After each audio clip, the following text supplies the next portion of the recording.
Hi, I'm with Zane Simon of Bloody Elbow, and this is going to be a general MMA discussion like the first podcast was with James Lynch. How are you doing? Doing well, thanks. Thanks for having me. No problem. Let's go straight in with the fight card. Who do you think will win in the main event between Smith and Rakic? Oh, I think I'm leaning Rakic.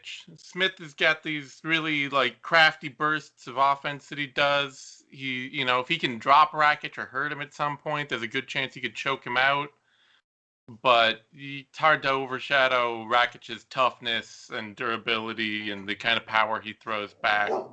So I'm definitely leaning towards Rakic in that one. Yeah, and Rakic arguably beat Volkan as well in his last fight. I thought he did win. Yeah, no, I thought he had that fight too. I thought that was a pretty bad score pretty bad judging for on his part. But even still, even if you're just looking at win or loss in that fight, he showed really that he can be really tough and durable over 3 whole rounds, can keep up a good pace. It's the kind of thing where you look at that compared to something like Glover Teixeira. In that Glover Teixeira fight for Anthony Smith, he came out really hot, had a good hard round, and then he started to flag, and Glover Teixeira was still right there and started to really put it on him. So, it's hard not to look at those two things side by side and see a real clear path to victory for Rakic. And exactly, I was going to mention about the Smith, my next point of how badly he lost to Glover. He took a bad beating in that fight, and it wasn't even that long ago. It was only a few months ago. So whether he's recovered from that, I don't know. And Rakic is now I think he's still very young. He's in his mid-20s, so he's still always improving. Smith's probably coming to the end, and like I said, that damage he took against Glover, against a guy who might be finishing his career soon off in Glover anyway. He's going to need something special to win this fight. I think he could be stopped in this fight. The only thing I think that might help him is that it's a 3-rounder and not a 5-rounder. I think it's because Smith said he didn't want it to be. He didn't have time to do a 5-rounder. I'm not too sure whether you know more about that. No, I didn't notice that actually. So. Yeah, no, there's so many events going on right now that kind of entirely escaped me. It's honestly better for Smith, just in general, because he's the kind of fighter who can put together one really good round and then have a burst. So if he comes out, he starts hot, he's clicking like he was in that first round against Glover Teixeira. He might work at a higher pace than Rakic and steal that round. And then if he can survive a bad second round or something like that and come back and even just hurt Rakic in the third, then you're looking at a really controversial scorecard. Could go either way. Did Smith do enough to capture one of those later rounds? Did Rakic do enough to push the pace? Those kind of things. So that definitely helps Smith. I also would say too, I know Smith has had an extremely long career, but he is only 32. He's only 4 years older than Rakic, as weird as that is. He's been fighting since he was a kid. So I don't know that necessarily that Glover Teixeira fight is such a signifier that he's really on his way out. I do agree he's probably at a point where he's the fighter he's going to be. We've seen 30-odd fights from Anthony Smith at this point. I'm not exactly expecting him to come out and be this totally new dude. 50 fights from him actually. But I think it's mostly just kind of a thing with momentum for him. We've seen points in other fights he's had where he'll get a little bit hurt and he'll start to shell up and things will start to look like they're going really bad. And sometimes he'll gut through it and he'll come back and he'll pick up a big win. He was able to kind of work Volkan Ozdemir into getting really tired and then come back to beat him after a really bad first round. He was able to just kind of hang with Gustafsson until late in that fight and then explode and have that one big dynamic moment that really flipped that fight around. He did the same thing with Andrew Sanchez. He had that fight started out really poorly for him, and So it's just kind of a thing of whether or not Rakic can be controlled and durable enough that when he's got Smith on the ropes, he can keep him on the ropes. Because that's, that was the Glover thing, is the moment he had Smith a little bit hurt, he just turned that into a landslide. Mm-hmm. And that's a very veteran thing, and Rakic isn't a veteran, so there's a chance in there. I think, I give Smith a reasonable chance at winning this fight. I'm not like saying like, oh man, he's just out of it. It's always hard to see a fighter who so often gets to the point where you're like, this guy's about to get finished. He looks like he's done. And then you're trying to bet like, but I think he's going to come back and win this fight, Mm-hmm. Is your final prediction still Rakic, or are you swaying to? Oh yeah. No, I'm still, I'm playing the conservative side of this and picking the guy that I think is just going to fight the same fight in every round. Mm-hmm. Come out, be durable, throw power, be consistent over, like I say, Anthony Smith. You're really, I can easily see at some point Anthony Smith getting hit really hard, shelling up, eating shots, being almost done, like the ref telling him he's got to fight back, and then maybe he rallies or maybe he doesn't, Yeah, I think Rakic will win as well by unanimous decision. I think he could win every round. I think. Before I get onto the co-main, which is an amazing fight, talking about when you were talking about the robbery, the dodgy decisions that could happen. You could get a dodgy split decision or something. Sure. How did you last week's main event going between Edgar and Munoz? I was watching Scoring Live, running our Bloody Elbow Twitter account, which always means I'm a little distracted, but I scored it for Munoz. I didn't really. This is what I would say.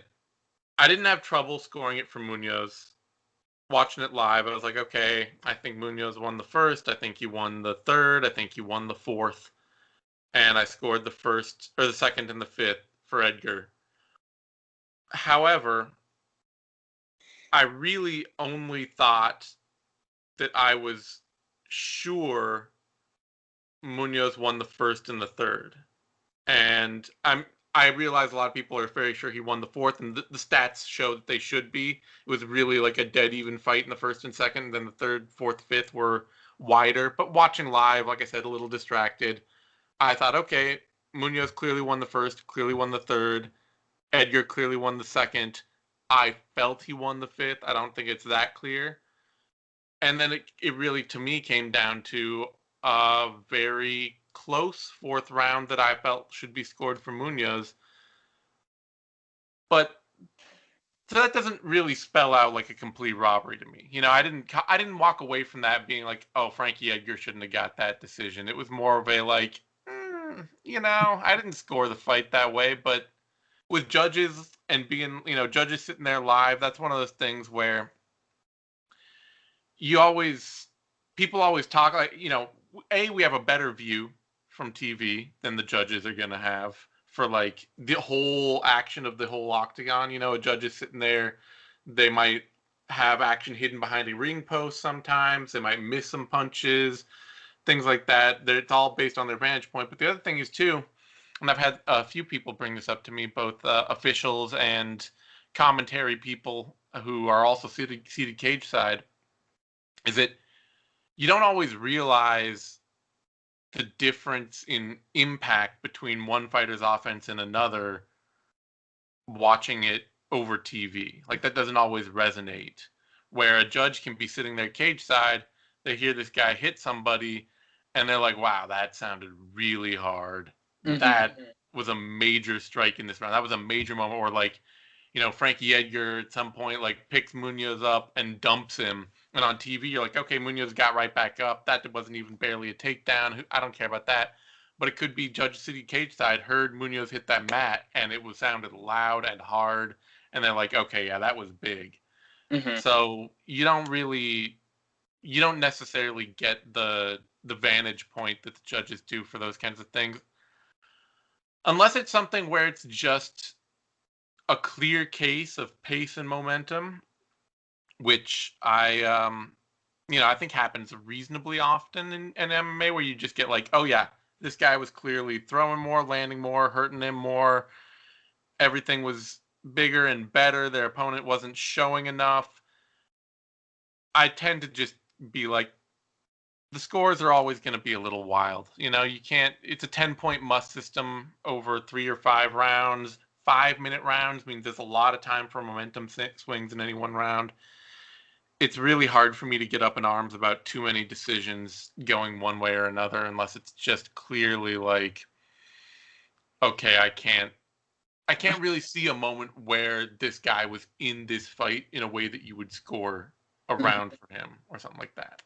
Yeah, and also I've seen that do you know that the official strike numbers they do like in the middle of the fight, they're not correct. So that also kind of might sway the judges because I think the judges might see it on their screen, and also though I think at the end of the fight Munoz outstruck Edgar by 165 to 135. So that doesn't really say it's that close of a fight. So because I think in the first round they had the official strikes 23 to 23, and then later it was a bit different. But I'm thinking, how can Munoz lost that fight if it's 165 to 135 outstruck? Doesn't really. Yeah. I mean, I don't think the judges necessarily see those strike counts during the fight. I'm not sure about that they have a screen there that they're actually able to look at all, or that I mean, I think. And even if they do, that they're very like heavily, berated and trained to be like, no, watch the fight on in front of you. Don't focus on anything else. There's a lot of talk about that from people who train judges and things like that. The other thing though is I would say that when you have a busy striking fight where both men land a lot, and 135, 165, like that is 30 different. I'm not saying that there's no difference there, but it's both men landing a lot. Edgar landed a lot of strikes in that fight. And when you have a busy, active striking battle where neither guy gets really badly hurt, neither guy gets dropped, neither guy gets almost knocked out, those are going to be the score. Those are going to be the fights where judges do the worst. Like when you get down to like a pure focusing on the numbers, focusing on who was landing more and better, because then better becomes really subjective. And like I say, you never know how many strikes the judges are seeing, what their view is. That's where you tend to see the most controversial decisions, is when you really have like these really busy striking battles and you're just like, okay, I thought this guy edged these 3 rounds or these 4 rounds easy, and the numbers say he did, but for judges, they could be there live and it's just like, I see so much going on back and forth here. And I remember, like I say, you don't know what the impacts they're seeing are, and they can be like, this round, I remember these 2 or 3 moments where I thought Edgar really landed hard, so I'm scoring this round for him. Both men landed a lot of shots. I thought those were bigger. And, there's just no way to beat that kind of subjectivity out of the system, honestly. Like, there's no real people are like, oh, you can train better judges and all that, but judges as a rule are going to be kind of crazy weirdos who are not, like people like, oh, I want to go be a judge. That'd be awesome. And like becoming a judge for combat sports tends to mean going to giving up every weekend of your life for the next 10 years, going to every tiny regional show, just getting experience and watching, going to all these like little amateur fights or any fighting event around you that needs an official to show up and judge it. If you want to start out and become a judge, that's what your job is going to be. They're going to push you and be like, okay, well, we got some, Billy's, backyard brawling fight card in Okanaga, and we need somebody to show up and do it, and that's your Saturday, and then you're going to spend the night, and then you're going to drive back the next day, and that's your whole weekend, and you're going to be doing that every weekend for years and getting paid almost nothing for it, so that by the time you get to like these big events, and people are like, oh, well, we should just get better trained judges or get different judges, like all that. It's like, where are you going to find these people? Where are you going to find a big bank of people who want to give up that much of their life on the off chance that someday they could be a judge for a major title fight? Because it's not like those people who are doing the judging go away either. You Mm-hmm. know, like, you put in all that work, you're one of the senior people. They're not just going to turn around and be like, oh, okay, well, you've been doing this for 10 years for us, and I think that's too long. Let's give some new blood. Like, they're just going to be like, oh, okay, you're still around. Great. You do keep doing the job. So you really, fixing that system, unless you really want to replace it with a whole different judging system that's somehow better accountable, and I haven't seen one yet, it's going to be really hard to root out subjectivity in MMA judging. And it's a very like tough topic to talk about because it's not like every single. It's a minority of judges that might be a bit crooked a bit. Like you got that Trevin Giles and James Krause. One of the judges, didn't he know Trevin Giles or something, or it was something like that. I think. And I think how can he judge? Like the UFC shouldn't have allowed that. Oh no, the athletic state shouldn't have allowed that. Yeah. But the majority of the judges just literally, it's their opinion. They're not. It's not their biased opinion. It's how they see the fight and what they judge a fight on. Like it's how you judge the Munoz Edgar fight, I think. Now going back onto the co-main event, I think it's the co-main event of this week's card. Magomed Ankalaev versus Ian Kotiba rematch. No, that's our main card opener. The co-main's Robbie Lawler, Neil Magny, but Ankalaev Kudalaba opens the main card. Okay, we'll talk about Robbie Lawler Neil Magny fight after this. I just got confused. I think it's co-main and worthy of a fight. It's the people's main event. It's it's the heart of the card for all of us who want to see young Kudalaba yell and stomp around and get really mad. That's the main event for all of us. How did you see that first fight? People saying that the referee made a mistake. But if you're pretending to be wobbly like that, what are you expecting to happen? People saying it's part of his game plan. It could have been. Thinking, why do that? Like if I'm him, I mean, obviously you don't want to take the loss, but if I'm him, you've got to feel like this is a real appreciation of your acting talents. If you're like, I'm pretending to be hurt, and I pretended to be hurt so well that everybody believed me, well, that just means he did a great job of it. So, he's got nobody to blame but himself on that. It's a situation where he totally worked himself into a shoot. And I just don't think he's as good as Magomed Ankalaev, and I don't think this fight's going to go that well for him. If it does, great. But, I think there's kind of a situation, too, where the reason Kudalaba was putting himself in that position is because he felt like his best chance of winning this fight was to make Ankalaev fight sloppier and fight down to his level where they could just trade power shots and make this just about who's the toughest. And so he's, acting hurt and trying to draw him in and all that. It's just like, in the process, too, he's getting tagged. It wasn't like he's not getting hit. And it's just one of those things where, you fooled somebody, you fooled the right piece, you fooled the wrong person, and Ankalaev didn't seem troubled or fooled at all, and he's just sitting there like, okay, I'll just punch you more. It's fine. I think the counter argument could be the follow-up punches from Ankalaev did not see the most strongest, and I think Chris Weber was slipping quite a lot of them, but it's just because the fact that he was acting so locked for such a long time. Yeah. And you know how people are.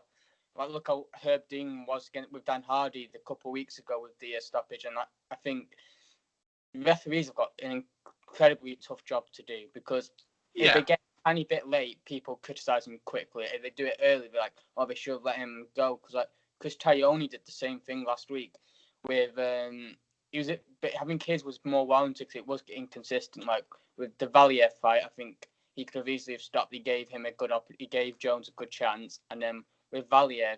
It looked like Valiev was going for a takedown, I think, and he stopped it. And it was also with the what was it? Rodriguez and Grant fight, exactly the same thing. Yeah. But I just think there's no winning when you're a referee in terms of, unless it's a spot on stoppage, you're always going to see people debating whether it was too late or too early. Yeah, no, I mean it's a real tough position, and like I said, I mean Kudalaba should be proud. He did a good enough job selling his injury that somebody believed him. That was the goal. The goal was to get somebody to believe him. It was just unfortunately Ankalaev who's supposed to believe him and not the ref. And yeah, it's just I mean, and the other thing too I would say is that, we always hear things like, oh, well, he did what when we say something like, "Oh, wasn't the biggest shots that landed from Ankalaev, so maybe that was a better sign that he wasn't hurt." I mean, John McCarthy made the best argument for why the ref should have known better. If you wanted to make that argument, which is that Kudalaba's feet were still planted, his legs weren't wobbly, and the ref should have seen that. Still, I'm not blaming the ref on that, but I would always say too that like, when it comes to the biggest punches landing and things like that, and they're not, it's like, oh well, that punch wasn't that hard that landed. You never know what punch is going to hurt somebody, because it's mostly, I mean, there are some huge hitters out there who just hit somebody and it automatically hurts, but a lot of the time the punches that do hurt people are the ones they just don't see. If somebody's not paying attention, if their eyes aren't on it, if the punch comes in at an angle they didn't expect, it doesn't necessarily matter how hard it lands. That's going to be the one that rocks them because their body isn't set for it. So, you can't. I think that people can get a little too in the woods on this whole like, oh, how hard did that punch land? How clean was that? Especially, it happens a lot. You see that discussion a lot when people are like, oh, this guy took a dive, and then they go look at the footage and they're like, yeah, that punch didn't even land that hard. It's like, well, did he see it coming? If he didn't see it coming, then it doesn't really matter how hard it landed. Exactly. It's like, the shots behind the ear? You never see that. It just takes away the stability of someone. Exactly. So, yeah, I'm fascinated to see this Ankalaev Kudalaba rematch. I don't think it's going to go well for Kudalaba, but he's a hell of a lot of fun to watch because he fights with so much emotion, and he's always on that razor's edge of just kind of losing his cool entirely and doing something weird. Yeah, and I also think that with Kotiba's best chances could be on the feet, but Ankalaev's striking is really good. Look what he did against Dolce. Yeah, Lunjumbula.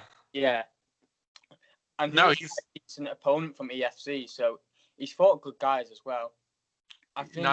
He's real well schooled. He's great everywhere. He's got a good style, clean technical fighter. Like, the only thing you can say about him is that he's a little overly cautious. If his opponent doesn't give him a lot, he tends to just kind of cruise through the fight and just pick his spots and be very safe and not put himself into bad positions like he did against Paul Craig. I know he was winning that fight, but Paul Craig, he's proven that with his recent fights. He's a good fighter, and I think. Yeah, he's a great fighter, and it's just put him in a bad position. Yep. Now on to the co-main event. Magny versus Lawler. Obviously, it was meant to be Neil versus Magnia, which I think was meant to main event via card. I think that's why Smith versus Rakic is only a 3-rounder, because it's only a couple of weeks' notice as a main event. How do you see that fight going? The original main event was supposed to be Yair versus Abit, apparently. So. Yeah. But I think. Oh yeah, it was. Neil Magny was supposed to take on Jeff Neal, and now Robbie stepped in. I mean, but man, this fight bums me out a lot because I'm a huge Robbie Lawler fan, and I don't get the feeling he's going to win this fight. Partially, I'm just banking on the idea that he won't, so that I don't have to face up to the reality that if he doesn't win, then I get to be right. which I'll be sad about, but at least I'll be right, and that'll be a little thing I can hold close to my heart.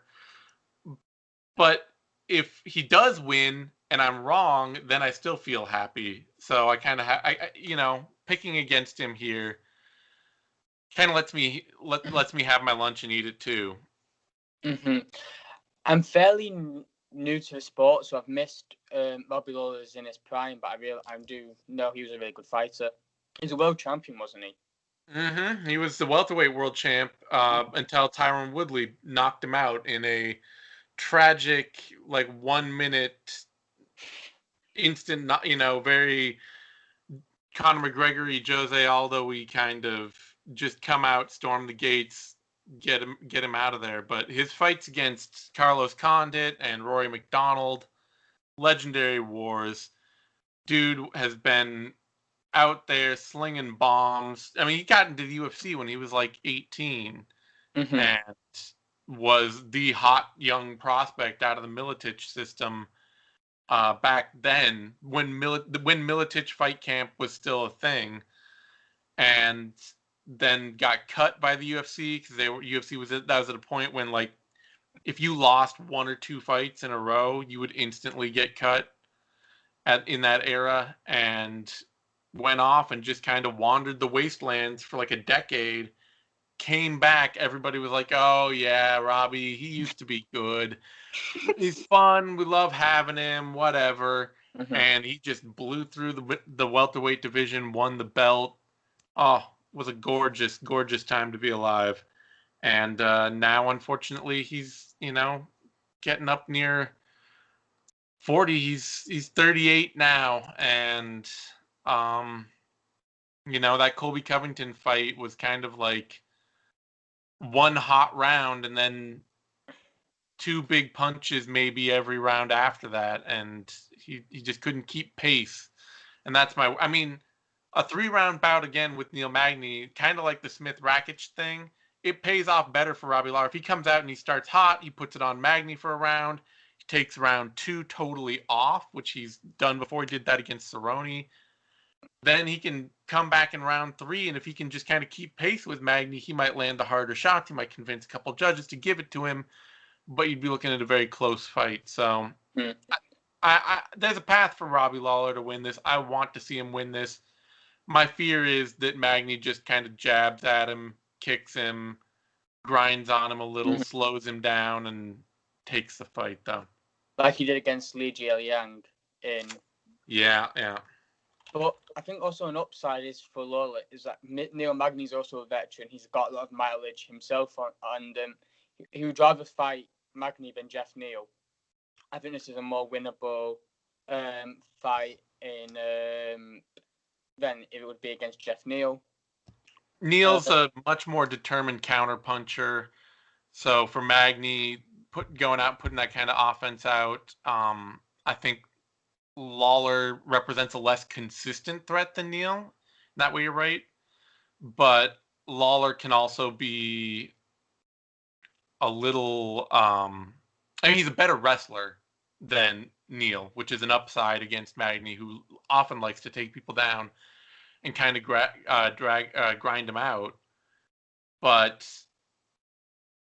Lawler also has a habit of getting frustrated and just kind of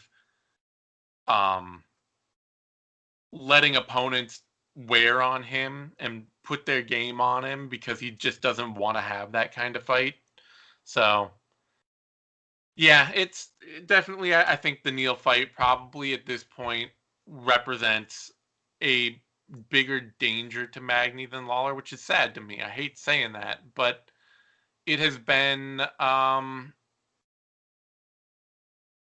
7 years since Robbie Lawler got a first-round knockout. Mm-hmm. Like, that's the reality. In fact, his last knockout at all was that 5th round one against Rory McDonald, which awesome fight, amazing, but it doesn't speak to the kind of danger that Lawler once presented everybody. He used to be a dude who would just, if you weren't paying attention for a second, he would sleep you. Yeah, and I think also, like you said, like with Magny, he's a very crafty guy, and I think his craftiness will beat Lawler. But he's not coming off the best of performance against Anthony Martin, and I thought Martin could have won that fight. And because I was against a guy who's a much better wrestler than Magny is, and this is a guy who could be in the top 15. So I think his performances have been a bit flat, even against Leach beforehand. And I think if Lawler does come out blitzing in the first round, he could get a stoppage, but I don't think Magny will let that happen. Yeah, Magny's really tough. Like, he's been finished once early by Lorenz Larkin, but then even Santiago Ponzinibbio, who's a very heavy-handed puncher like Lawler, took him 4 rounds of really consistent output. And even the best version of Lawler that comes out right now, he's just not nearly as consistent. He's much more likely, like I said, to just, start really fast, and then if Magny doesn't go away, just take time off, reserve his energy, make sure he doesn't gas himself out. But that's not a great way to win rounds. Last couple of questions. Obviously, because you work at Bloody Elbow, how come like the format changed from like your video analysis to like your audio one now? How come it changed? Oh, we basically we just got word from up on high that the video, the YouTube side of things for our podcasts wasn't working. They were just like, the amount of engagement it takes on a 2-hour breakdown or 1-hour breakdown show or 1-hour podcast is so high in order to get any monetary returns. We just need to abandon this as our primary platform altogether. So we turned and started producing shows for all the other podcast platforms out there instead, focus on SoundCloud and iTunes and Spotify and all those places where people have a lot more expectation of sitting down and watching or listening to an hour of something as a podcast. Whereas on YouTube, we were just kind of an anomaly who was like, oh yeah, no, we're just going to sit here for an hour and talk. And I really enjoyed it. Like, it was the cheapest, easiest, no fuss solution for me, which is why I did it. All I had to do was hit Google Hangouts, hit start, video would go live, we would talk, hit done. It's already recorded, it's up. I don't have to upload anything, I don't have to do anything, I don't have to edit anything. That was great. But we also had now we have somebody who can produce the shows, who can do a little more production, which allows you to do a podcast. Like, actually recording audio and putting it up as a podcast takes more work. You have to edit it. You have to have a little, you have to have people creating overlays and graphics and all these kinds of things. So we have that, and it just actually, it made more sense to pivot away from video. Unfortunately, I enjoyed doing the video, but it is what it is. Exactly. Do you think this has has made you have more success as well, doing it on an audio platform? Are you getting more like listeners, and are you getting more success out of it? I think we're doing pretty good with everything. We're still kind of just a weird anomaly show. Like, I mean, I've always done, like, I don't, the podcasting and doing these shows and stuff like that, for me, it's very much just a passion project. I always do it because I think it's fun, and I don't care that much if people really want to listen to it. If they do, I'm really happy. But it's always just kind of something I can do because I enjoy it. The shows are doing well, to my knowledge. I don't pay that much attention, frankly. I just record them and kind of call it good. I know we've had some big episodes where we've had like 50,000 viewers on certain episodes and things like that, which I'm very happy about. But the big thing for me is always just getting to do something fun and talk about fights and try to make a good argument and give people something that they can grab onto to learn more about the sport, I'm always very interested. I want people to know how MMA works in a way that's actually very realistic and functional, because so much of even what media produces is very focused on drama and narrative and being like, you know, not to pick on him because I hate doing that, but like the whole Aaron Pico thing, I don't know if you paid attention to his whole hype that he got when he was getting ready to debut. Before he even fought, there were a bunch of media people who were out there like, this kid is the future. He's going to be the next superstar. He's going to be the next Fedor. He's going to be the greatest fighter the sport has ever seen, before he'd even fought. And now he's been knocked out a few times, and you still, like, I still watch him and I see the potential, and I can see that he's a great athlete with a, I can see he's a great athlete with a, with a well-schooled style that he's working on. But there's also this reality that people have to face, that you look at any of your all-time great fighters, none of them get knocked out early in their career. Like, very good fighters have. It's not saying he can't be very good still, but if you're going to keep talking about somebody who's like, people keep talking like, oh, well, he's still young, he's still got time, he's still going to improve a lot, he can still be the amazing all-time, like, legend of a fighter kind of thing. It's just like, let's be real here, though. You look at Jose Aldo, you look at Anderson Silva, who lost, some fights by submission. You look at Fedor, you look at John Jones, you look at GSP. These fighters, like, GSP had that one knockout loss to Matt Serra that shocked the world, but even that was like 6 years into his career. Like, none of these people are coming out and getting slept out of the gate early on. It just doesn't happen as a path to greatness, because a lot of this sport, what makes this fighters in this sport great is insane durability. Even Conor McGregor, like, you want to talk about a dude whose legacy as an all-time legend is a little questionable, just because of like actually defending titles, yada yada yada, all that stuff. But you can hold him up as an all-time great, and you can look at his early career. Yeah, he had a couple losses, but the dude is tough as hell. One of his defining characteristics is unbelievable toughness, and it is a defining characteristic of almost all of your all-time great fighters.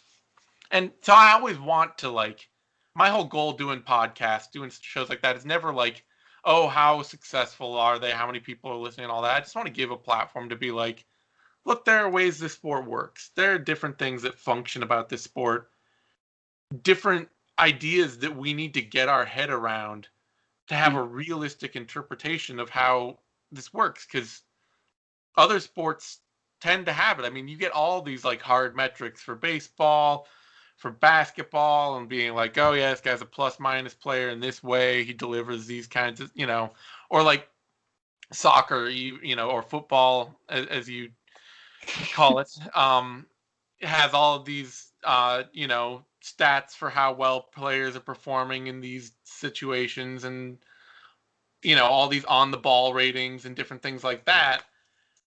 And there's not a lot of, I mean, there's still a lot of doubt, and there's still a lot of bullshit out there about how we interpret the sports and how we talk about them. But there's a much firmer basis for what people know to look for. And in MMA, we don't really have that. It's just a lot of very dramatic, very wrapped up in narrative conversations about like, oh, I think this dude's scared. Oh, I think, this dude's gonna win because his weight cut went well, or, stuff like that. And like, okay, well, what do these things actually mean? What do we actually see when we make these kinds of reads? What X factors actually come into it? What's important? So that's always just what I'm always trying to look at and talk about. And exactly, I'm the same kind of in terms of how I'm doing this because I'm passionate about the sport, and I got bored over lockdown, to be honest. And I wish I could have started it earlier because everything seems to be okay, kind of. So, but I was like 2 weeks ago. Then if anybody asked me a month ago, would I be doing this? I probably would have said no. And then, I was like a bit up and down emotionally and stuff because of just lockdown didn't help either. And I was like, okay, I need to focus on something. And I've got a lot of got Michael Rodriguez interview. I've interviewed Mason Jones. I've had James Lynch on, and now I've got you on. So I'm getting really good guests on, and I see that you have to go now. Anything that you want to plug before you go? No. Thanks for having me on. People can find me on Twitter at Zane Simon. And as always, jump over if you want. Listen to me on the MMA Vivisection 6-round post-fight show, all that. Find me day in, day out over on Bloody Elbow. And I really appreciate you having me on, dude. It was fun to talk to you. And best of luck with this. I'll be happy to come back anytime. Yeah, I hope to have you on soon. Thank you for coming on, and speak to you soon. All right. Thanks, man. Thanks.